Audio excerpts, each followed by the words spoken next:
Okay, I just about had a full-blown meltdown because I force quit Google Chrome so that I could continue using Photoshop, and I didn't realize that Screencastify would stop recording. I wasn't thinking.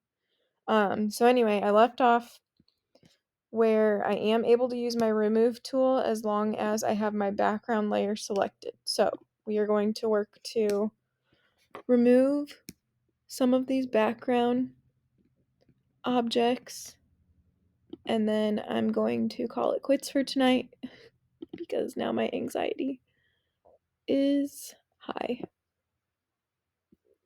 Okay, this is so cool. Let's try the house. I think, and I kind of want this out too. The remove tool is probably one of my favorite tools. Like, look at that. That is so cool. It amazes me.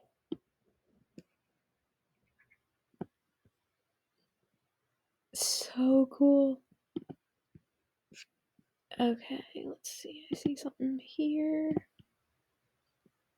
And we'll get rid of this.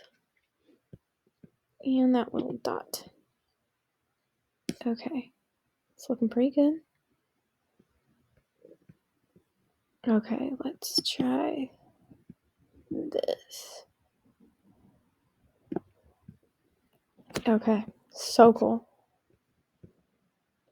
And maybe this little, is that a dock or something over here?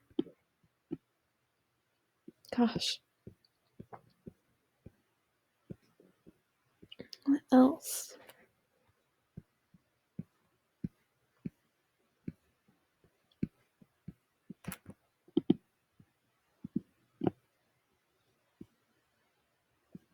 Does that look okay?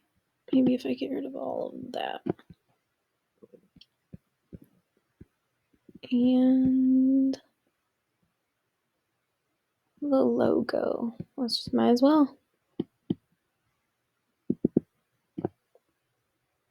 Okay. So cool. All right, I'm going to stick with this as my finished product.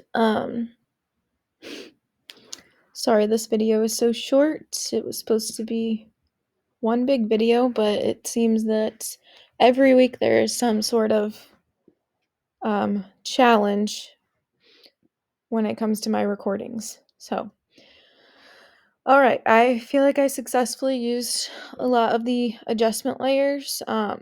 Again, that tutorial was very helpful in showing me some of the basics of changing, at least being able to locate some of these different adjustment layers and understanding how Bailey,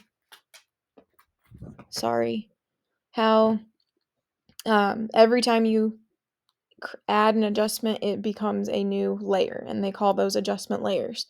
And then the invert, that was extremely helpful. I think that could have been helpful to me last week when I was trying to change the color of my dress, and I noticed when I moved my object, which was myself, that the color was not following with me. So lots of new things. I feel like these could be very handy.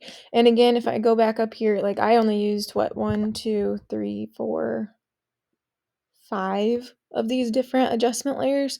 So I'm thinking maybe next week I'll look into experimenting with some of these other ones that I did not use this week. So thank you again to Patty for suggesting looking on YouTube for tutorials.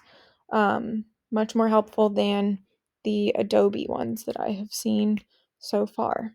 But here it is.